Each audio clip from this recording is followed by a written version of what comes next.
Na mtazamaji wa Gift Online TV, ni kukaribisha tena kwenye Zoom Sport tuweze kutizama habari mbalimbali za kimichezo zilizojiri kitaifa, lakini kunako anga za kimataifa, na tuweza kitaifa kujadili kilichomo au kinachokaribia ni kuelekea bana msimu wa kusajili wachezaji. Tuweza kujadili uelekeo wa msimu wa kusajili wachezaji, nikizungumzia kwamba mwisho wa msimu huu, msimu utakavyoisha tu hivi, lazima timu ziweze kujiweka sawa ili kuhakikisha kwamba zinajichukulia au zinajinasulia wachezaji ambao wataweza kufanya vizuri katika vikosi vyao. Kwa hiyo hata gari inapoweza kutembea barabarani lazima ingie katika kituo cha mafuta, iweze kuweka mafuta alafu gari iendelee na safari. Kwa hiyo katika vilabu pia vitahitaji wachezaji ambao ni wazuri kuhakikisha kwamba wanakuwa na ubora katika vikosi vyao na mbio zizidi kusogea. Kwa hiyo tutaweza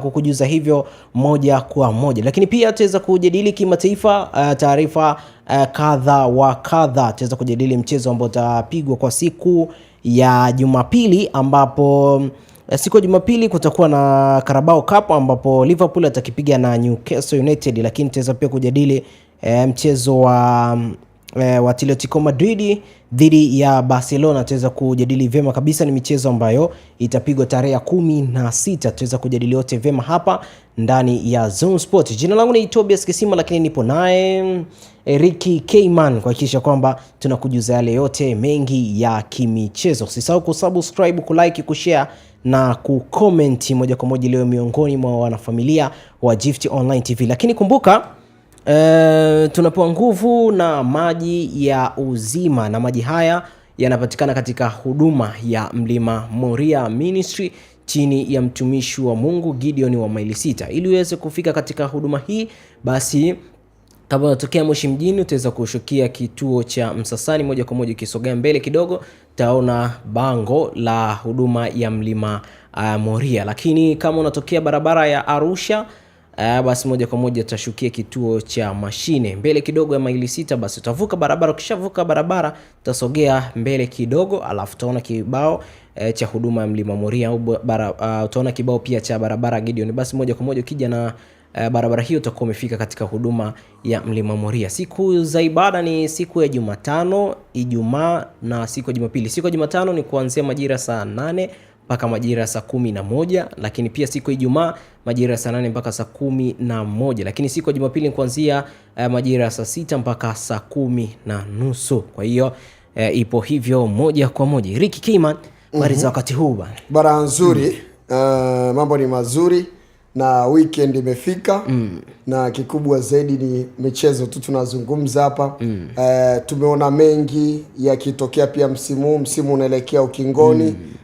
Imebaki miezi mitatu tu. Ndio. Kwa kuna mambo mengi ambayo pia tunapaswa kuyajadili. Lakini pia wiki tumeweza kushuhudia pia UEFA Champions League. Yes, ndio. Tumeweza kuona timu kama Liverpool majogoo wa jiji wakiondoshwa kwenye michuano. Kwa ni vitu ambavyo pia tutavigusia hapa kidogo. Lakini pia kuna maajabu pia pale Ujerumani kuhusiana na UEFA Champions League. Yes. Ni vitu ambavyo pia tutavitazama. Sawa, tutaweza kuvitazama na kujuza wote vyema kabisa vizuri ndani ya Zone Sport. Moja kwa moja tuanze bana kile ambacho kinatakiwa.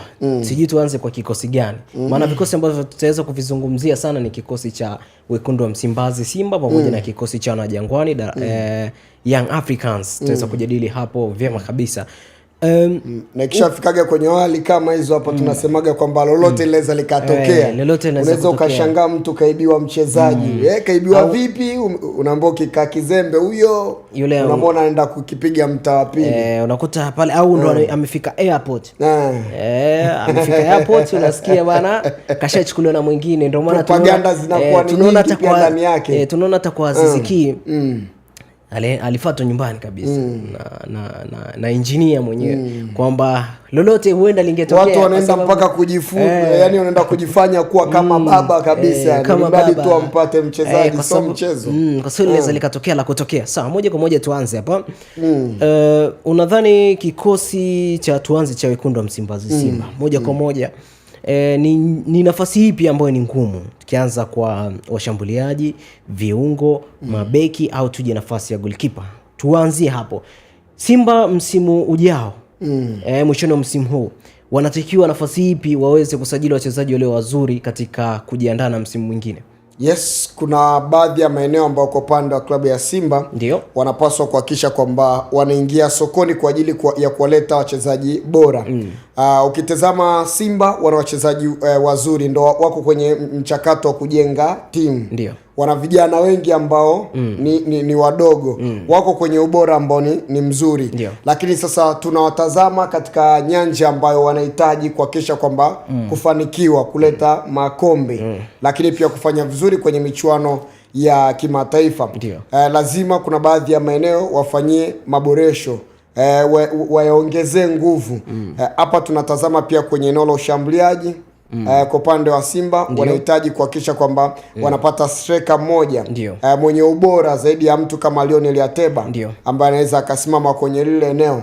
Lakini tumeona pia Jean Charles Ahoua anafanya kazi nzuri, takwimu zake zinambeba. Lakini tunajaribu pia kutazama ile namba 10 pase ambayo inahitajika pale mita Msimbazi. Kidogo pamekuwa na changamoto.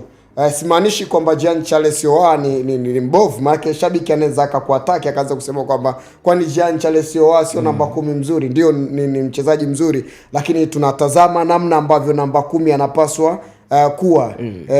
Jean Charles Ahoua anaweza akaswitch akatokea pembeni, hatimaye namba 10 akapatikana ambaye mwenye uwezo wa kutengeneza nafasi rahisishi kwenda kwa mtimu ambaye ni pinzani. Kwa ni kitu ambacho kwa upande wa Simba wanapaswa kukitazama, kumtafuta namba 10 ambaye ana uwezo wa kufanya majukumu mama, kutengeneza pasi zenye hatari zaidi. Ukitazama Simba inavyocheza na ukitazama Simba iliyokuwa kipindi ya Clatous Chota Chama, Mwamba Lusaka, tunakuja kuona kwamba bado pengo la Chama linaonekana kwenye hili eneo. Namna ambavyo Simba wameboresha huku pembeni, Elia Mpanzu, Dildan, Kip Dennis, unaona anakupa kitu. Sasa anahitajika mtu namba 10 ambaye anaweza kurahisisha kwenye hili eneo la mbele liwe rahisi kidogo, yani iwe ni jambo nyepesi kwa striker kuweza kufunga, lakini pia hata kwa mawings ambao pembeni wanaweza kutengeneza na wenyewe pia kufunga vile vile. Kwa Simba katika maeneo haya wanahitaji kuboresha. Striker mmoja namba 10 anahitajika. Lakini bado tunakuja kutazama pia kwenye eneo la kiungo. Eneo la kiungo sina shida sana na Simba. Yusuf Kagoma ameweza kuonyesha vizuri, Fabrice Luamba Ngoma anacheza vizuri, yuko Deborah Fernandez Mavambo akianza anakupa kitu poa, japokuwa kuna baadhi ya namna mambo anapaswa pia kuyaboresha. Ndio maana mara nyingi tumekuwa tukiona kocha Davis Fadru akianza na Fabrice Luamba Ngoma. Anapaswa kuboresha namna ya kuscan anapokuwa yuko kwenye eneo la katikati, namna ya kutizama, anatizama wapi anaweka pasi, wapi anatazama mwenzake yuko wapi, yani ile kuskani kuweza kutizama uwanja mzima nyuma. Akati anapopokea pasi mara nyingi Deborah Fernandez Mavambo ili kwake ni tatizo kwenye kuskani kwake, kidogo imekuwa changamoto. Anapokea pasi lakini ajaribu kuskani kuweza kuangalia mpinzani namna gani anaweza akampokonya mpira, lakini ni wapi ambapo anaupeleka mpira. Ndio maana anaweza akachukua muda mrefu kuuachia mpira, japo ni mchezaji ambaye ni mzuri kwenye kukaa na mpira. Lakini hii ni changamoto kwa upande wa Deborah Fernandez Mavambo. Tunavyotaja mchezaji ambaye ni kiungo wa katikati kwenye timu, ambaye unapaswa pia kuhakikisha kwamba unaidrive timu, lazima uwe na uwezo wa kuhakikisha kwamba unaskani vizuri mpinzani ambaye anaweza akawa karibu na wewe, kaskani uwanja mzima mbele na nyuma kiurahisi, namna ambavyo adui anavokuja, lakini pia namna ambavyo unaweza ukapeleka pasi sehemu sahihi adui asije akaupokonya mpira. Ukimtazama Fabrice Luamba Ngoma yuko slow, lakini anakupa, ni mzito kidogo, hana uharaka wa kukimbia, lakini anakupa zile pasi ambazo zinatakiwa ni mwepesi pia wa kuskani na kuweza kujua hii pasi nipeleke wapi. Anakupa ndefu, anakupa fupi.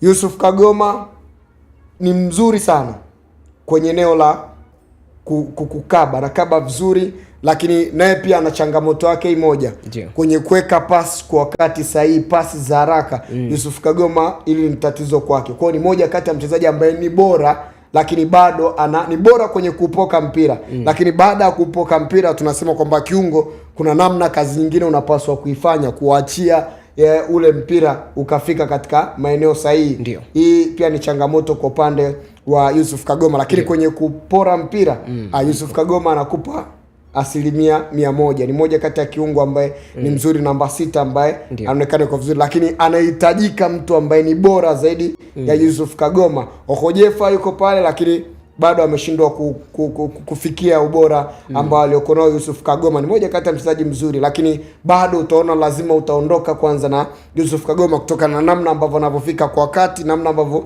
ni mzuri wa kupoka mpira. Kwa hiyo Simba kama watapata namba 6 topical kama alivyo Yusuf Kagoma, lakini mwenye uwezo zaidi ya Yusuf Kagoma, inakuwa imekaa vizuri sana na eneo la Simba linakuwa salama katika eneo hili hapa. Lakini tukitizama pia eneo lingine ambalo Simba wanapaswa kulifanyia maboresho ni kwenye eneo la mabeki, ulinzi, safu ya ulinzi. Unaweza ukaniuliza kwamba kwa nini unasema namna hiyo wakati Simba ndo timu pekee ambayo imeruhusu mabao machache zaidi ligi kuu Tanzania bara kuliko timu yoyote ile. Tunazungumzia ligi kuu Tanzania bara, ndio tunaweza tusiyaone haya.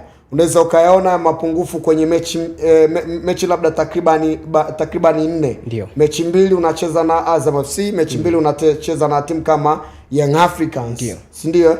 Haya matatizo ndo utayaona. Nakumbuka siku moja nilizungumza hapa, ilikuwa ni mechi ya Simba na Azam FC. Nikakwambia kwamba leo ndo tutakwenda kujua safu ya ulinzi ya Simba ipo namna gani, na jioni yake uliona mabao mangapi aliingia? Mabao 2. Lile tatizo lilikuwa linatokana na nini? Namna ambavyo Simba wanapoondoka mabeki wao wa pembeni, lakini namna ambavyo mabeki wakati wanapoenda kukava, tunaona mpira ukipigwa mwepesi kukiwa na winga mzuri, wachezaji wazuri wenye uwezo wa kutumia nafasi ambazo wanazipata na kutumia makosa ya mabeki, ni rahisi sana kuweza kuwafunga Simba, na ndicho ambacho tulichokiona siku ile dhidi ya Azam FC. Kwa hiyo eneo ambalo Simba wanapaswa kuliboresha pia ni kwenye eneo la safu ya ulinzi. Wanatakiwa kuhakikisha kwamba wanapata beki. Ndio Shomari Kapombe tunamheshimu, amepiga kazi kubwa sana. Moja kati ya mchezaji ambaye hata msimu kiwango chake kiko bora sana, hususan kwenye eneo la kushambulia zaidi. Lakini tunatazama kwenye eneo la kudefense, hapa pamekuwa na changamoto kidogo. Tutakuja kuona kwamba mara nyingi Shomari Kapombe anapopanda Chema Lone Fondom, yale makosa anayofanya sio kwa bahati mbaya, anayafanya kulingana na namna ambavyo tayari kuna anaziba shimo la Shomari Kapombe, lakini pia anapaswa kuziba nafasi yake. Kwa anafanya majukumu mawili kwa wakati mmoja, ndio ile inafika mahali tayari mchezaji unakuta tayari akili imechoka, ama akili iko active, mwili unakataa kutokana na zile rotation anazozifanya. Mwisho wa siku anajikuta anatoa boko pass, watu wanafunga. Mohamed Hussein naye ni moja kati ya mchezaji ambaye ni mzuri kwenye ile eneo, sina shida nao, wako vizuri kutokana na yuko pale Valentino Noma. Moja kati ya mchezaji ambaye naye pia anapopata nafasi tunaona uwezo wake, namna ambavyo anauonyesha kule pembeni. Beki namba 3 sina shida nayo kwa upande wa Simba, ila beki namba 2 hapa bado kuna tatizo kwa upande wa klabu ya Simba. Wanapaswa kumtafutia Shomari Kapombe, mchezaji ambaye anaweza ka challenge kwenye ardhi ya Tanzania. Naona wameshindwa. Kwa hiyo inabidi wavuke mipaka kama walivyofanya kwa Mohamed Hussein, kwenda kumleta beki namba 2 ambaye ana uwezo wa kumchallenge vizuri Shomari Kapombe, mwenye uwezo wa kwenda kushambulia, mwenye uwezo wa kudefense kwa wakati sahihi. Lakini pia tunatazama kwenye eneo la beki wakati, yuko Chema Lone, yuko Hamza, yuko Chamo Karabu. Chamo Karabu ni beki mzuri, lakini tunatazama Simba ambayo inahitaji kwenda kufanya vizuri, kwenda kubeba kombe la ligi ya mabingwa barani Afrika, na hii imekuwa ni ndoto kubwa sana kwa Simba. Hivyo kuelekea kwenye msimu wa usajili, dirisha kubwa, eneo ambalo pia wanapaswa kulifanya ni kuhakikisha kwamba wanatafuta beki mwenye uwezo, beki mwenye roho mbaya, beki katili ambaye ana uwezo wa kuruka juu, ana uwezo wa kupiga tackle nzuri, mwenye uchu ya mafanikio. Ni eneo ambalo kwa upande wa Simba pia wanahitaji mtu wa namna hiyo. Sawa, tumalizie kwa kipa hapo. Ndio nafasi ile kwa goalkeeper. Sina shaka na Simba katika eneo la goalkeeper. Ndio. Tatizo tu ni ile tunasema kwamba Bongo pia nao siasa umekuwa mwingi.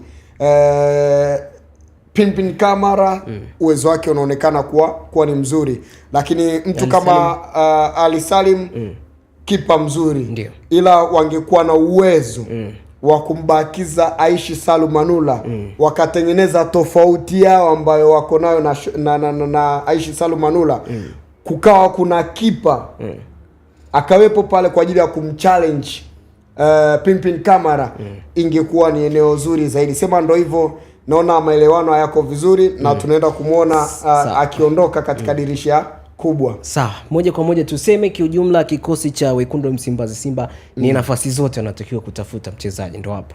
So nafasi zote. Umetaja zote? Hapana. Kiungo? Yes, nafasi nimetaja zote. Lakini sio yale maeneo yote ya uwanja. Sasa nataka hebu niambie ile nafasi ya ushambuliaji, kiungo na beki. Maana kwamba kipa sija umemzungumzia kuhusiana na swala zima la beki ya kati moja na beki wa pembeni moja, kiungo moja, namba 10 na mshambuliaji mmoja. Yaani almost wachezaji takriban 6. Nafasi zote umezigusa. Sawa, moja kwa moja tumalizie na hili kwa Wekundu wa Msimbazi Simba, tuebukie kwa Jangwani huko. Unadhani ni mchezaji gani ambaye atasalia katika kikosi cha Wekundu wa Msimbazi Simba? Tukianza na tuanze na nani hapa mbele? Mbele tuanze na Kibu Denis ambaye ni mkongwe. Yani unatamani kuweza kujua kwamba wachezaji ambao unaona kwamba hatuoni nafasi zao kuendelea kusalia kwenye msimu. Kwanza kabisa Joshua Mtale. Moja kati ya mchezaji ambaye mimi mwenyewe nilimkataa toka kipindi ya penyenye yake. Sawa, makosa yake?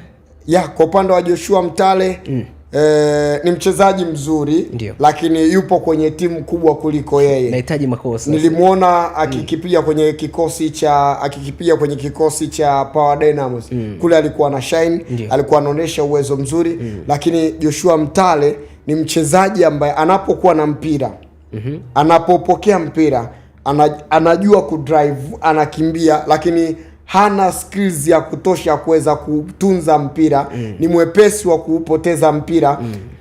Pasi zake, namna ambavyo anavyopiga hazina macho kwenye eneo la upigaji wa pasi kwake. Joshua Mtale bado, tazama namna ambavyo amekuwa akipokea pasi mara nyingi. Anapewa pasi, amejigonga, watu wamechukua mpira, au akati anapoachia mpira kutoa pasi, unaona pasi yake inakuwa haifiki, ama inakuwa ni pasi chonganishi, pasi ambayo inampa wakati mgumu, anaenda kupokea mchezaji mwingine, hatimaye unaona watu wamechukua mpira. Kwa hiyo hii ni changamoto kwa upande wa Joshua Mtale, ni vitu ambavyo anapaswa pia kuvifanyia kazi. Yuko kwenye timu yenye pressure, Simba Sports Club.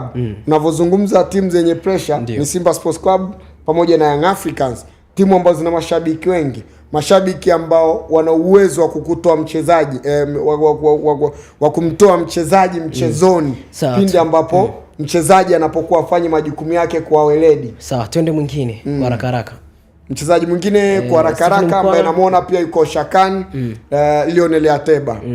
Yes, anafanya kazi nzuri. Yes, anafanya kazi nzuri. Kwa nini sasa aweze kutolewa kwenye kikosi? Yani simaanishi kwamba hawezi kutolewa. Kwa upande wa Joshua Mtale mimi na tiki moja kwa moja, akitolewa sishangai.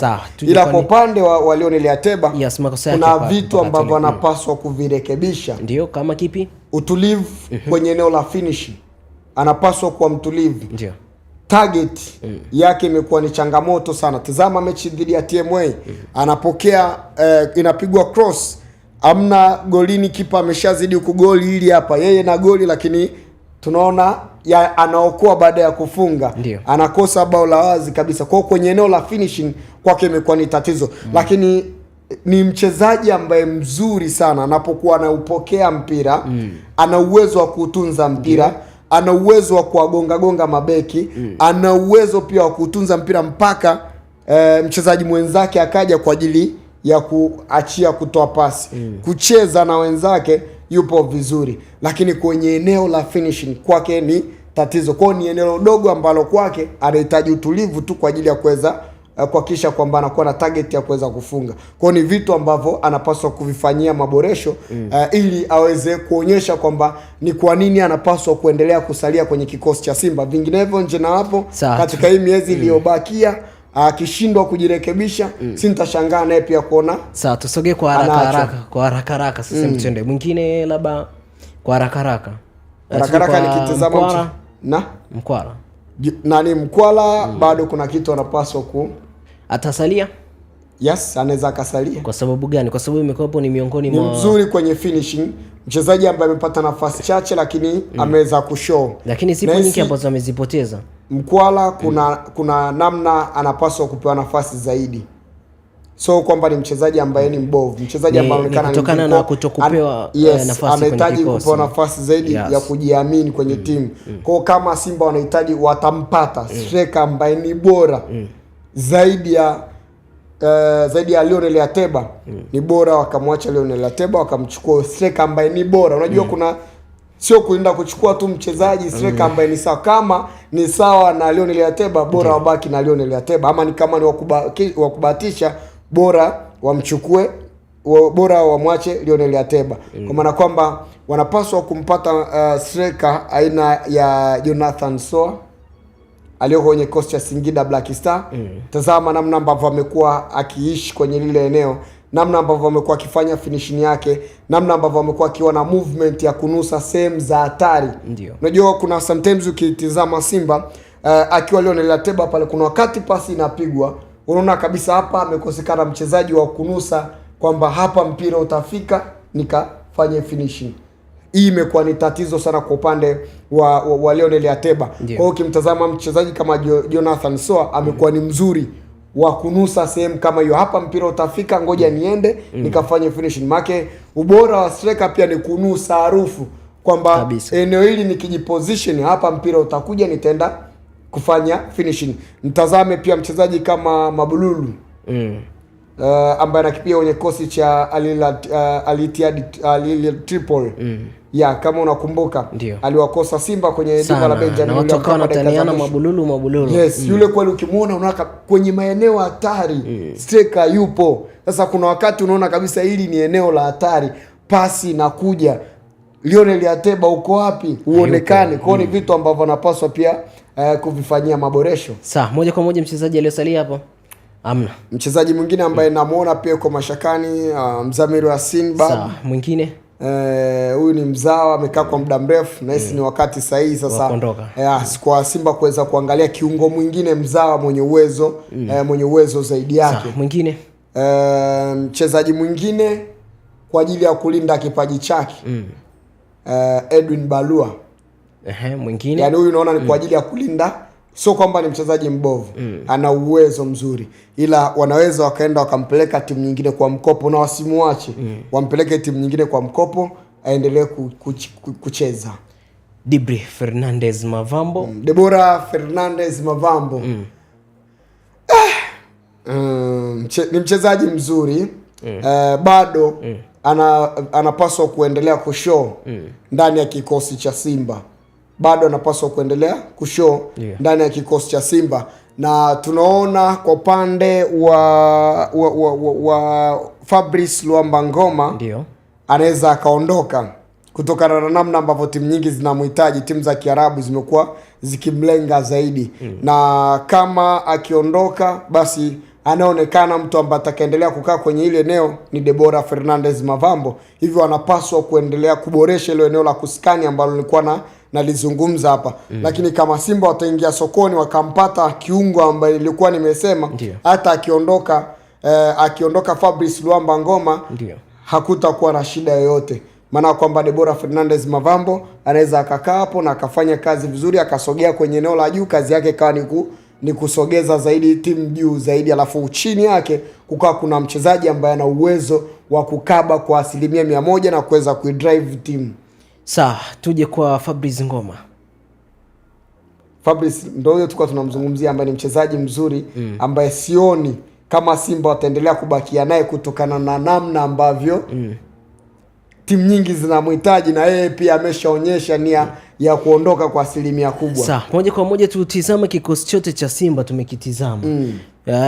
Ni mchezaji gani ambaye asilimia zote ataweza kusalia katika kikosi cha wekundu wa Msimbazi Simba? Naomba wawili tu ambao ni lazima, yani ni lazima wabaki. Simba wanapaswa kuhakikisha anabaki. Aondoki. Kwanza kabisa Hamza beki Kisiki wakati wanapaswa kuhakikisha kwamba wanaendelea kubakia naye. Pinpin Kamara wanapaswa kuhakikisha kwamba wanaendelea kubakia naye. Lakini pia Kibu Dennis, Kibu Mkandaji, moja kati ya mchezaji ambaye hajafunga bao muda mrefu sana kwenye ligi kuu Tanzania bara. Takriban misimu miwili toka dabi ya ushindi waliofungwa 5-1. Si ilikuwa ni mwaka gani ile 2023 22 mpaka leo hii hajafanikiwa kuweza kufunga kwenye ligi kuu Tanzania bara. Watu wanamdai mabao, lakini amekuwa na impact kubwa sana kwenye timu. Kibu Dennis, Kibu Mkandaji, namna ambavyo wamekuwa akitoka na mpira kuanzia chini mpaka kwenye eneo la juu kusogeza mpira kwake, anafanya vizuri sana. Lakini namna ambavyo timu inavyokuwa imezidiwa, namna ambavyo anaenda kusaidia kukaba, Kibu Dennis, salute sana kwake.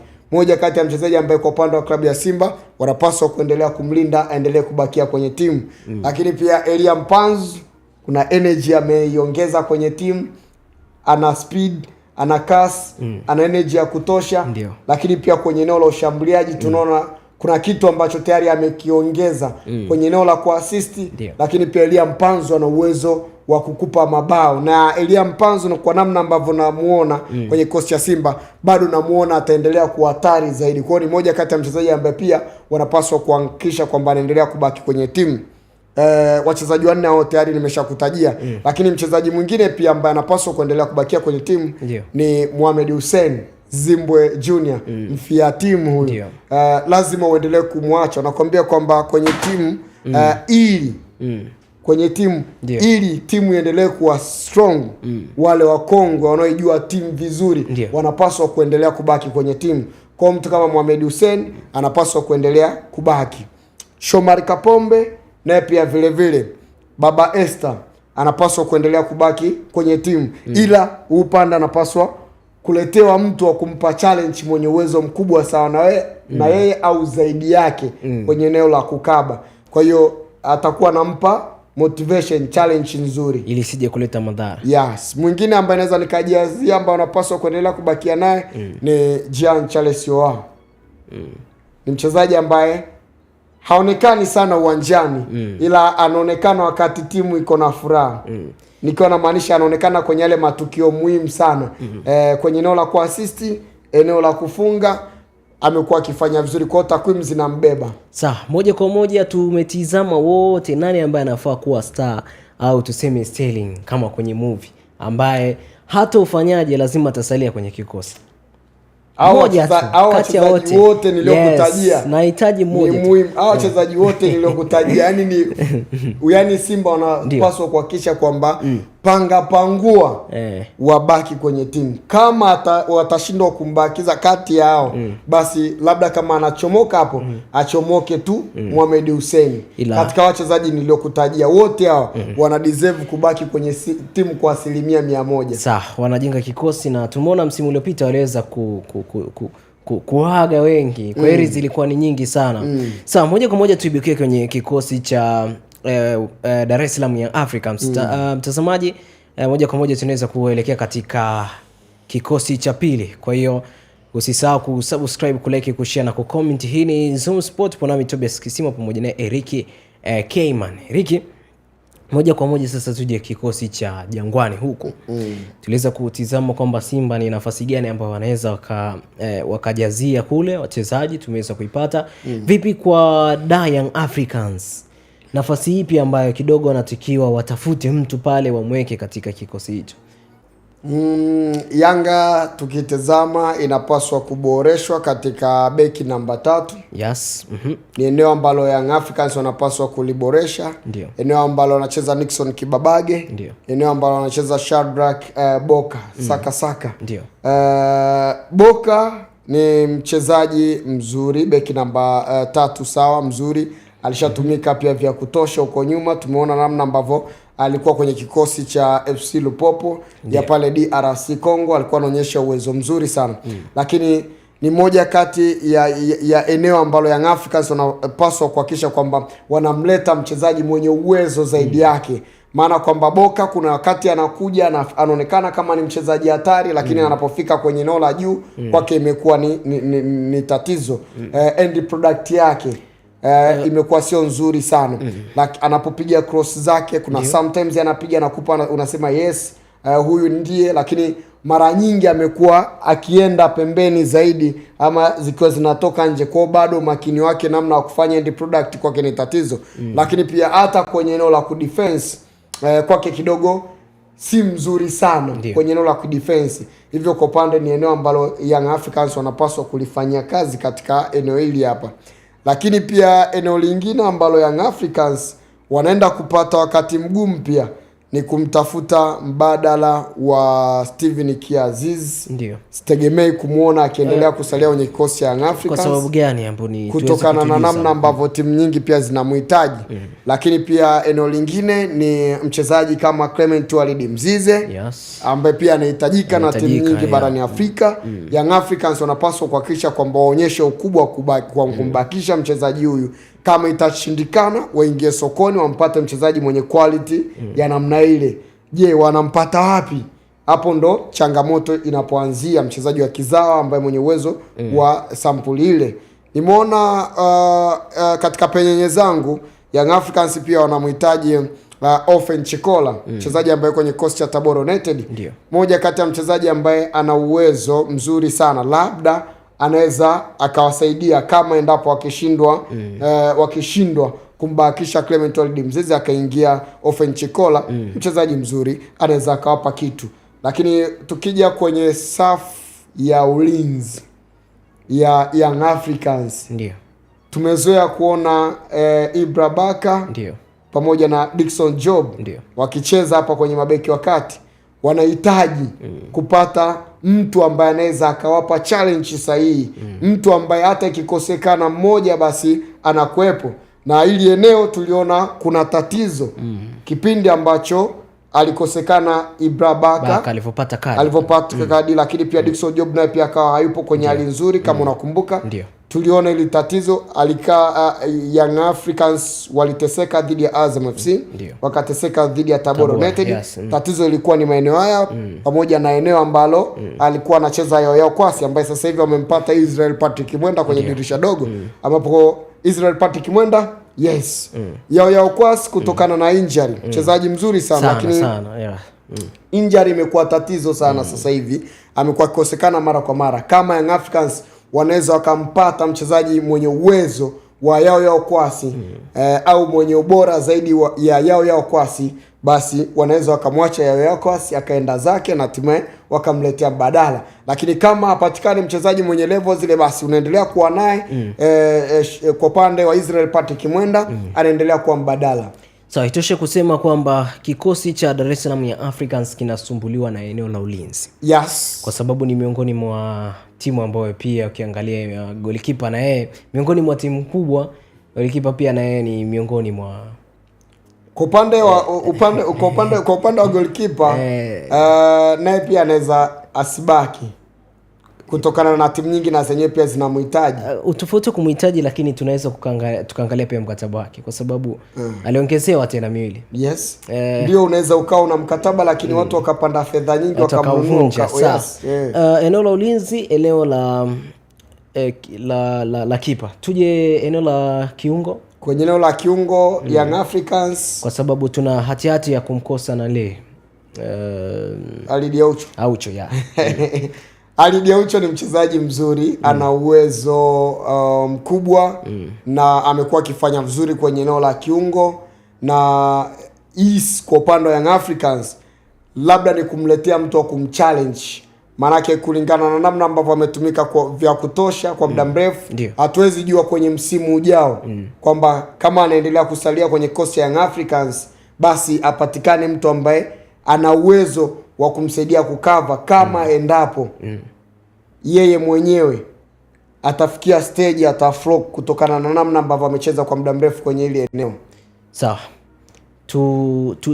Tuje sasa upande wa Mudathir Yahya Abbas pamoja na Mudathir Yahya Abbas pamoja na Duke Abuya, ile eneo sina shida nalo kutokana na namna ambavyo Duke Abuya anacheza, Mudathir Yahya Abbas anacheza. Ni wachezaji wazuri, wana uwezo mzuri, wanakupa kwenye kushambulia, wanakupa pia kwenye kudefense.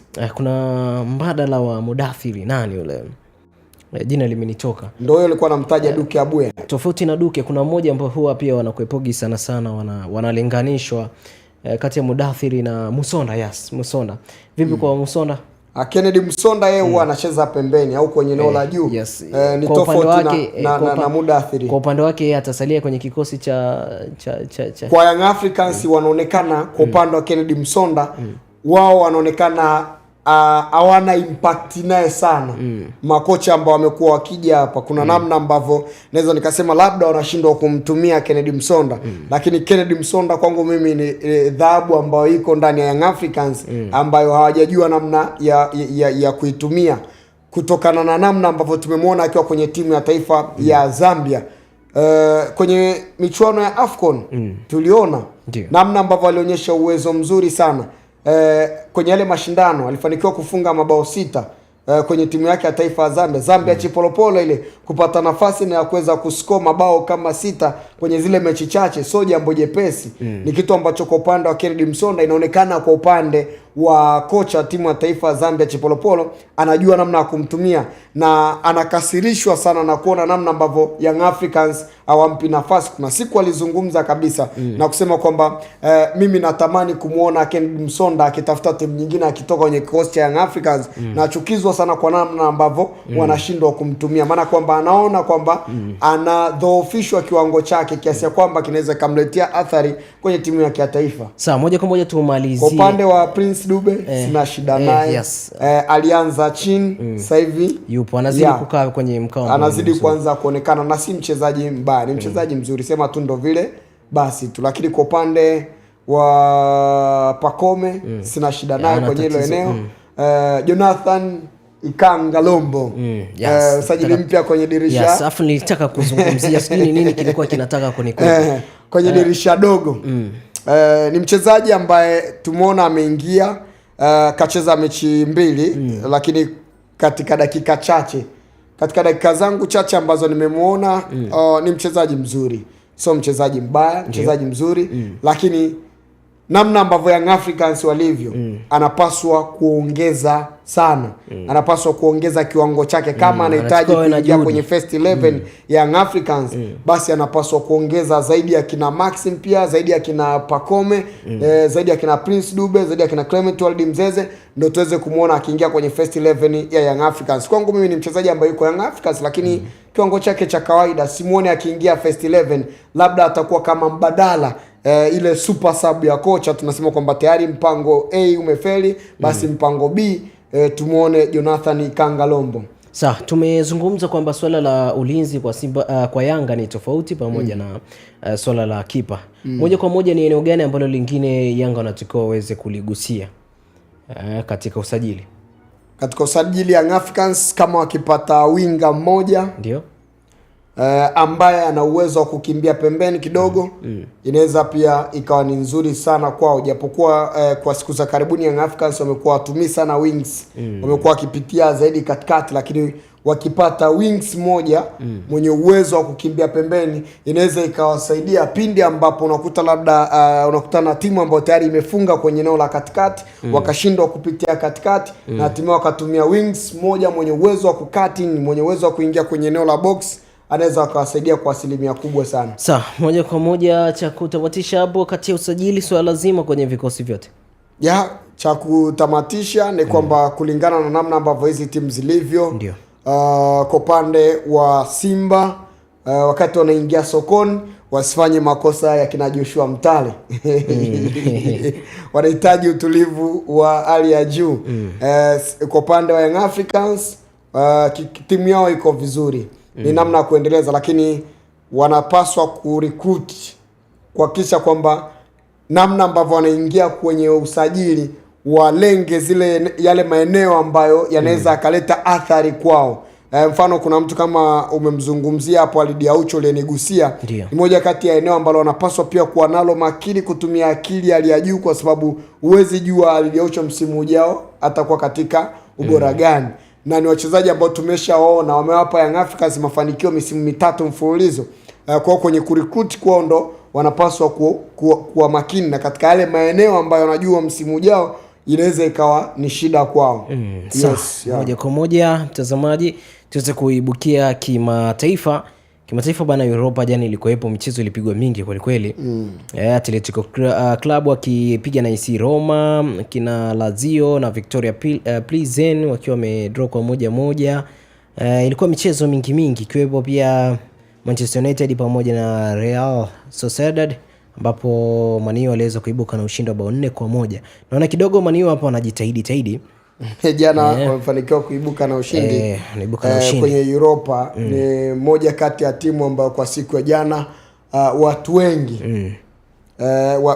wengi kwa siku ya jana kwa pande wa Manchester United, hususan kwa pande wa mashabiki, walishangaa kuona United wanashinda 4 dhidi ya Real Sociedad, na walivyoona namna ambavyo ile mechi ya mzunguko wa kwanza mechi ya kwanza kule Spain, Real Sociedad alivyokuwa iko nyumbani ilimalizika kwa sare ya bao 1-1. Moja kati ya mechi ambayo ilikuwa ni ngumu haswa, na namna ambavyo timu za Uingereza zikicheza na timu za Spain waga shughuli yake inakuwa sio nyepesi. Maana jana watu walitegemea labda United Ingeza hata ikaondoshwa kutokana na namna ambavyo hali wanaipitia kwa hivi sasa. Hivyo wamefanikiwa kuwaondosha Real Sociedad. Nikitazama njia yao, wana uwezo wa kuendelea kusogea zaidi, japokuwa kuna timu kama Tottenham Hotspur ipo hapo, timu ambayo nayo pia kwenye michuano ya Europa League inaweza kuipa nafasi kubwa sana kuelekea kwenye ubingwa wa Europa. Kwa hiyo Manchester United bado pia kuna kazi wanapaswa kuifanya mbeleni. Wamefanikiwa kwenda kwenye hatua inayofuata, lakini bado wana kazi kuendelea kuhakikisha kwamba wanaboresha kikosi chao. Sawa, moja kwa moja tuweza kutizama michezo UEFA pia tuliona wiki. Namna ambavyo kwa pande wa Liverpool walivyoondoshwa na PSG kunako UEFA Champions League. Hakuna mtu ambaye alitegemea PSG angepasuka kwenye dimba la Anfield. Moja kati ya mchezo ambao wengi walijua kwamba walijua kwamba PSG lazima atapasuka pale Anfield, lakini Liverpool walifanikiwa mechi ya kwanza kushinda ugenini bao 1-0. Watu wakajua Anfield anakwenda kuimaliza shughuli, ambapo yeye alihitaji tu atakupata sare, lakini akajikuta anapoteza mchezo. Ousmane Dembele yeye ndo alifanikiwa kufunga bao ambalo lilidumu kwa dakika zote 90. Na hatimaye dakika 90 wakaenda kwenye dakika 30 za nyongeza. Mechi ikamalizika hivyo hivyo tena ndani ya dakika 30, dakika 120 wakaenda kwenye mikwaju ya penalty. Liverpool wakaondoshwa kwenye mikwaju ya penalty na PSG. Wengi wanaichukulia PSG kama masharobaro, lakini namna ambavyo waliingia Anfield walikuwa na sura nyingine tofauti kabisa, na hatimaye tukaona Liverpool anaondoshwa kwenye michuano hiyo, PSG wakatinga kwenye hatua ya robo finali. Lakini pia tumeona Bayern Munich nao pia wameingia kwenye hatua ya robo finali. Tumeona pia Arsenal wameingia kwenye hatua ya robo finali, walitoa sare dhidi ya PSV nyumbani, lakini ugenini walifanikiwa kushinda vizuri, wakaenda kwenye hatua ya robo finali. Tunaona pia kwa upande wa Real Madrid wamefanikiwa kuingia kwenye hatua ya robo finali kwa kuiondosha Atletico de Madrid. Hii ilikuwa ni derby ya Madrid nyumbani. Kwa upande wa Real Madrid walifanikiwa kushinda mabao 2-1. Walivyoenda sasa kwenye dimba la ambalo wanatumia Atletico de Madrid, mechi inakuwa ngumu. Madrid anapoteza mchezo, wanajikuta ni sare ya mabao 2-2 kwenye mikwaju ya penalty. Madrid anafanikiwa kwenda kwenye hatua ya robo finali. Lakini watu wengi wanajiuliza, finali ya UEFA Champions League ambayo inakwenda kupigwa pale Ujerumani kwenye jiji la Munich, moja kati ya finali ambayo watu wengi wanaitamani kuweza kuiona UEFA Champions League ni ya msimu huu, kutokana na rekodi ambazo zimewahi kutokea huko nyuma. UEFA Champions League finali karibia 3 zimepigwa karibia 3 au 4 kama sijakosea zimepigwa pale Ujerumani. Zote bingwa amepatikana akiwa ni kwa mara ya kwanza, bingwa ambaye hajawahi kubeba kombe la UEFA Champions League kabisa. Hapa tunamtazama mtu kama Borussia Dortmund aliwahi kubeba, mtu kama Marseille aliwahi kubeba mwaka 1993 pale Ujerumani walibeba kwa mara ya kwanza. Timu zote hizo ambazo nakutajia, Chelsea msimu wa mwaka 2012 kombe lake la kwanza la UEFA Champions League walibeba pale Ujerumani. Kwa ni moja kati ya tukio ambalo wengi wanajaribu kutazama kwamba msimu huu finali imepangwa pale, labda anaweza akawa ni bingwa mpya wa UEFA Champions League. Na tukitazama timu ambazo hazijawahi kubeba kombe zimeingia kwenye hatua robo finali zilizopo kwenye UEFA Champions League ni timu 2 tu pekee. Hapa tunamzungumzia Arsenal, tunamzungumzia PSG. Sasa maswali watu wanabaki kuwa nayo kwamba je, inawezekana ni msimu wa kwanza wa Arsenal kubeba UEFA Champions League pale Ujerumani, ama ni msimu wa kwanza wa PSG kubeba UEFA Champions League pale Ujerumani, ama tutegemee kuona historia itakwenda kuvunjwa kwa msimu huu. Mimi bado nawapa nafasi, inaweza ikawa wawili, inaweza ikawa ni bahati yao kwa mara ya kwanza kwenda kubeba UEFA Champions League. Sawa, muda nao umetutupa mkono kweli kweli, tumeweza kujadili kinagaubaga. Tutie nukta tu hapa kwa siku hii ya leo. Tukutane tena. Shukrani sana. Tukutane tena wakati mwingine panapo majaliwa. Na mtazamaji wa Gift Online TV, tumefikia mwisho kwa siku hii ya leo. Kwa hiyo tuweze kusubiria kwamba dabi itapangwa lini ili tuweze kushuhudia ule mchezo ambao uliahirishwa, tujue kwamba ni nani ambaye alikimbia mechi kwa siku hiyo ambayo ilikuwa imepangwa. Kwa hiyo siku hiyo itakayopangwa, je, vipi? Kuna ambaye atakimbia? Tuweze kufahamu hivyo moja kwa moja. Nikutakie siku njema na wakati mwema. Bye bye.